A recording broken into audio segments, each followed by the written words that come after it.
हमारी पौराणिक कथाओं का सागर ना बहुत गहरा है और उसमें कुछ कहानियां लहरों के नीचे ही छिपी रह जाती हैं। आज हम ऐसी ही एक अनसुनी गाथा को जानेंगे।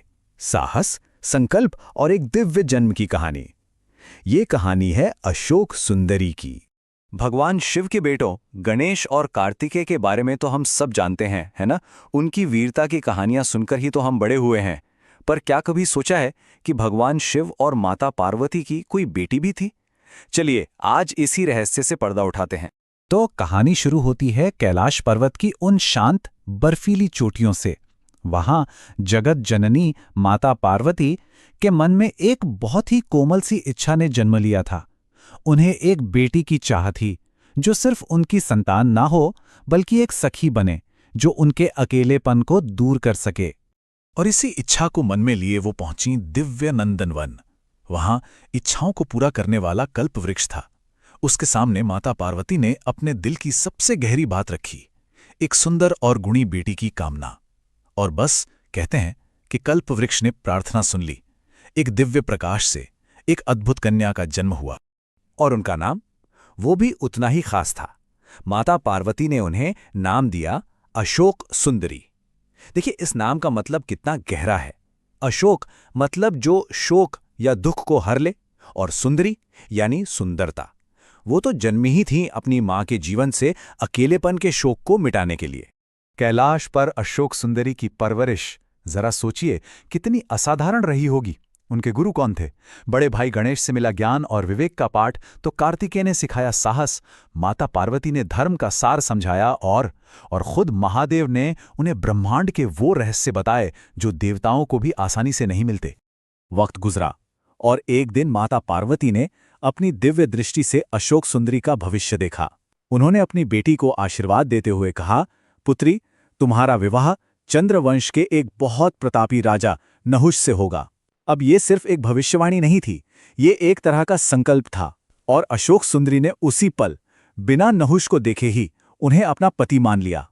लेकिन जैसा कि हर दिव्य कहानी में होता है, एक अंधकारमय मोड़ भी आता है। कैलाश की उस शांति को भंग करने के लिए कहानी में एंट्री होती है एक दुष्ट अहंकारी असुर की। उसका नाम था हुंड।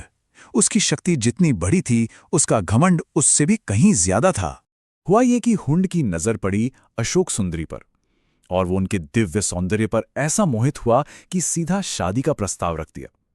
लेकिन अशोक सुंदरी, जो मन ही मन नहुष को अपना सब कुछ मान चुकी थीं, उन्होंने बड़ी ही दृढ़ता से उस प्रस्ताव को ठुकरा दिया। अब इनकार सुनने की आदत तो हुंड को थी नहीं। उसका अहंकार तिलमिला उठा और गुस्से और वासना में अंधा होकर उसने बल का नहीं बल्कि छल का सहारा लिया। उसने धोखे से अशोक सुंदरी का अपहरण कर लिया और उन्हें अपने अंधकार भरे महल में बंदी बना लिया। लेकिन हुंड ने अशोक सुंदरी के शरीर को तो कैद कर लिया था, उनकी आत्मा को नहीं। उस कैद में भी उनका तेज जरा भी कम नहीं हुआ। और जब हुंड ने अपनी हद पार करने की कोशिश की तो शिवपुत्री के मुंह से निकला वो शक्तिशाली श्राप जो उसका भविष्य लिखने वाला था। दुष्ट, तेरा वध कोई और नहीं, मेरे पति नहुष के हाथों ही होगा। ये श्राप हुंड के दिल में डर का तीर बनकर लगा। उसे लगा कि वो किस्मत को बदल सकता है। वो सोचने लगा, अगर नहुष ही नहीं रहेगा तो मुझे कौन मारेगा? और बस इसी घटिया सोच के साथ उसने एक नन्हे से शिशु राजा नहुष को मारने का घिनौना प्लान बनाया। पर होनी को कौन टाल सकता है ना? हुंड की ये दुष्ट चाल कामयाब नहीं हुई। भगवान की कृपा से वो नन्हा शिशु बच गया और उन्हें एक महान ऋषि के आश्रम में पनाह मिली और वहीं उस दिव्य संरक्षण में उनका पालन पोषण शुरू हुआ। उस आश्रम के पवित्र माहौल में नहुष बड़े हुए, लेकिन एक साधारण बालक की तरह नहीं बल्कि एक भविष्य के नायक की तरह। उन्होंने शास्त्रों का ज्ञान भी लिया और शस्त्रों की कला में भी महारत हासिल की। देखते ही देखते वो एक अजेय और धर्मात्मा योद्धा बन गए। और फिर वो दिन भी आया जब नहुष को अपने जन्म के रहस्य और अपने जीवन के मकसद का पता चला। उन्होंने अशोक सुंदरी के अपहरण और हुंड के अत्याचारों की पूरी कहानी सुनी। ये सुनते ही उनका खून खौल उठा और उन्होंने धर्म की स्थापना के लिए हुंड को चुनौती देने का फैसला कर लिया। तो अब ये लड़ाई सिर्फ दो लोगों की नहीं थी, ये तो दो विचारधाराओं का टकराव था। एक तरफ थी हुंड की आसुरी शक्ति यानी अधर्म और अन्याय, और दूसरी तरफ खड़े थे नहुष जो धर्म, सत्य और न्याय का प्रतीक थे। उस भयंकर लड़ाई में हुंड ने अपनी सारी मायावी शक्तियों का इस्तेमाल किया, लेकिन वो नहुष के धर्म बल के सामने टिक नहीं पाया। आखिर में जीत न्याय की हुई। नहुष के हाथों हुंड मारा गया और अशोक सुंदरी का सालों पहले दिया गया श्राप सच साबित हुआ। हुंड का अंत होने के बाद नहुष ने अशोक सुंदरी को पूरे सम्मान के साथ आजाद कराया और फिर कैलाश पर्वत पर खुद भगवान शिव और माता पार्वती के सामने दोनों का दिव्य विवाह हुआ।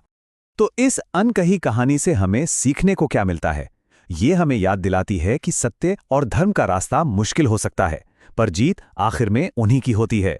ये दिखाती है कि एक स्त्री का संकल्प और उसका विश्वास कितना ताकतवर हो सकता है, और हाँ, ये भी कि अहंकार और अधर्म का अंजाम हमेशा विनाश ही होता है। अशोक सुंदरी की ये कहानी भले ही ज्यादा लोग ना जानते हों, पर यह हमें धैर्य और विश्वास का एक बहुत गहरा पाठ पढ़ाती है और ये सोचने पर मजबूर भी करती है कि हमारी पौराणिक कथाओं में ऐसी और कितनी ही नायिकाएं होंगी